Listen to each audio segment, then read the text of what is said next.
guys, we need to do what? Come into alignment. And that is what's been going on. We have to come into an alignment. Go to Acts 17. We have to come into an alignment. Maybe it's not in your notes. Sorry. Spirit want to go another route. You got to come into alignment, y'all. We can't continue to hang on to our old ideas and traditions because it hasn't represented God. In fact, I put in my notes, we must shift from unfruitful scriptural knowledge. We cannot continue to hang on to those things and those old ideas and traditions that is represented through the instructions we've received in times past, because we'll continue to manifest a wrong idea of God to the world. And we talked about all the cultural conflict in the church right now. Last week, I ain't gonna keep talking about it, but you can teach them. I mean, there's a lot of conflict.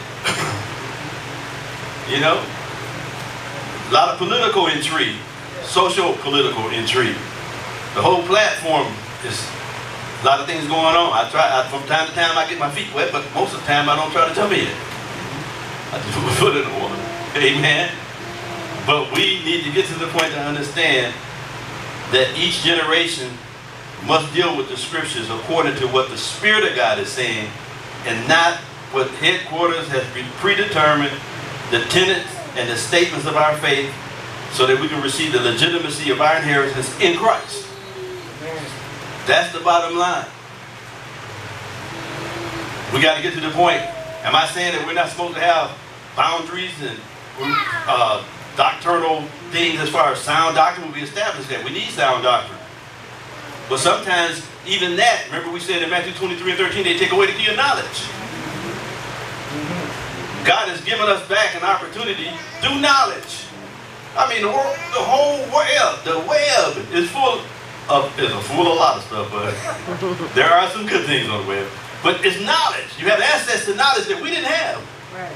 When I wanted to find knowledge, my granddaddy had to order me some encyclopedias. Anybody remember that? Yes, sir. Britannica. Yep. Knocked on your door. Yep. And it is in you, all of them. You had to wait.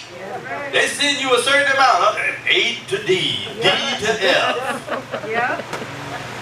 It was in proportions. But now, man, I could be in my bed, I'm waking up out of my sleep, something could be in my spirit. Ding! Am I right? I don't have to go look for a book. So ignorance, illiteracy should not be our portion. It's right at our fingertips. We can be educated in the things of the Spirit. We can. Y'all don't act too excited about that. You can be educated as it relates to God. Amen. Right. It's not going to come to you FedEx. You're not going to get it in a memo. You're not going to get it in a text, tweet, or any such fashion. You're going to have to search for it. Yes. Tell your neighbor, you're going to have to search. Yeah. But you can't search without hunger. You got to get hungry. And you got to ask God. Say, God, I'm not hungry enough.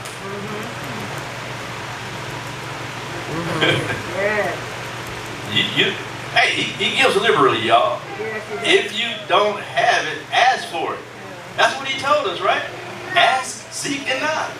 And he's going to bring it to us. We like to do without. God wanted me to have it. He didn't give it to me. I'm here to tell you, he wants to give it to you. He wants to give it to you. But I got news for you.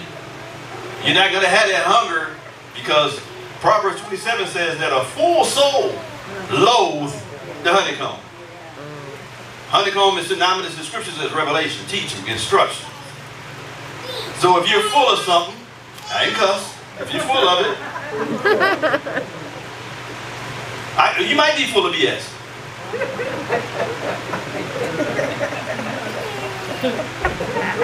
I pulled the trigger. You know what BS is? Belief systems.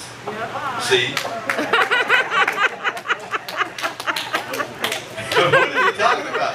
My pastor's talking about BS. Belief systems. Or bastard systems. Whatever way you morning. Hey, man.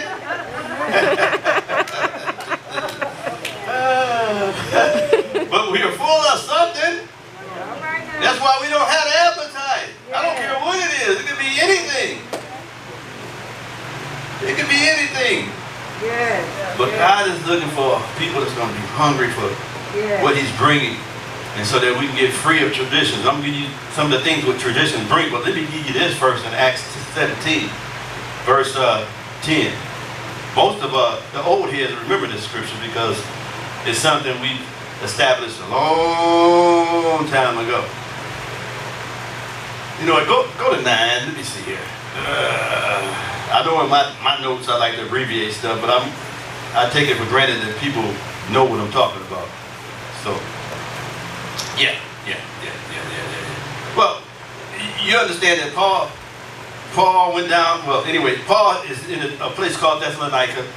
Well, actually, he in Berea, which is really adjacent to Thessalonica, and he's trying to bring them into an upgrade of what it is, the things that's necessary for them to begin to position themselves to benefit from kingdom reality.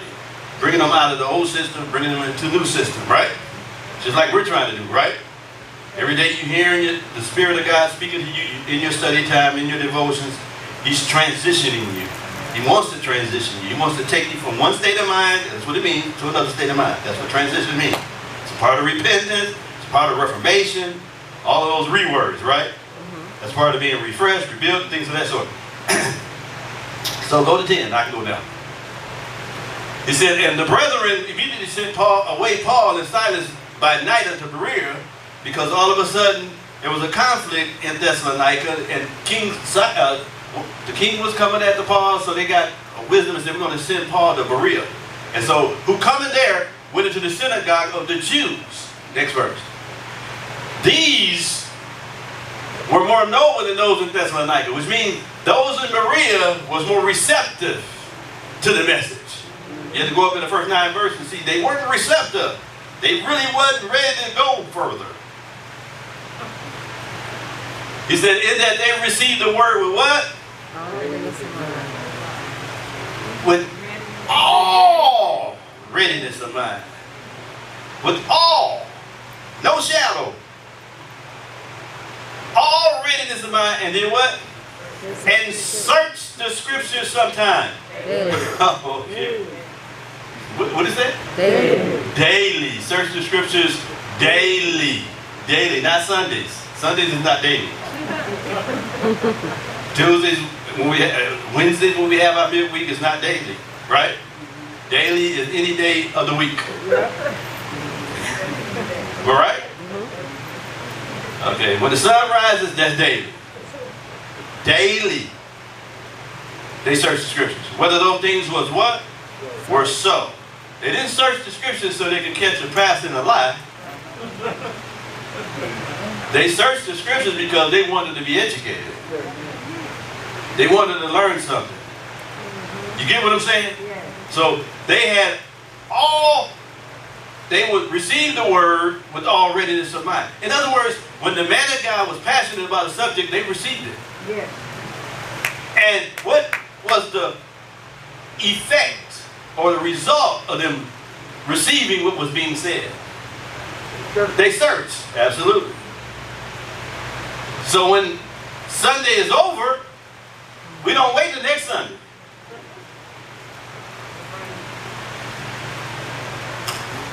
I wish this was... I might put it on my phone so I get up here when I get up there. Put it, because I'm sure they got it. Marcus, find out if they got one, so I'm going to have it on my phone. Keyboard. Yeah. For real. They searched it. They searched it daily. Yes. But they couldn't search. Or they didn't, because you can't search. Look. If you're trying to get something you like, right? Anybody ever went on the internet? Yes. They call it the search engine. Am I right? Yeah. You go on the internet and say, for instance, eyelashes. Or wigs. Or mascara. Or gym shoes. All right. And you got something in the pit of your belly, say, you know what, I think I'm going to get some shoes. Anybody? Yeah. I know I seen you Gary yesterday. So. Yeah. But am I right? But something in you like, say, you know what? Did you wait for the shoes to come? No. You had to do what? Search for it. I heard that they wait for it. So you had to search for it. You had to get into, you know what I'm saying? You had access to it. So somehow you look at your phone and say, man, and now you don't have to step in the building. You can just go into your phone, but the key is that you can search for it and it can be brought to you. You can search for it. You can go into it and you can look for what you want. You don't have to search for what I want. You can search for what you want. I hope you catch what I'm saying.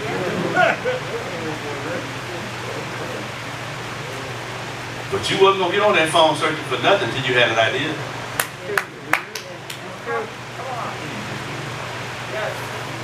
If you like me, I already know what I want.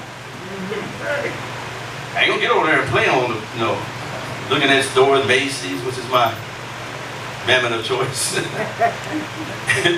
But I already know when I'm going in. I know ladies is a little different. That's why I use me. Because y'all just go in there and y'all stumble on stuff.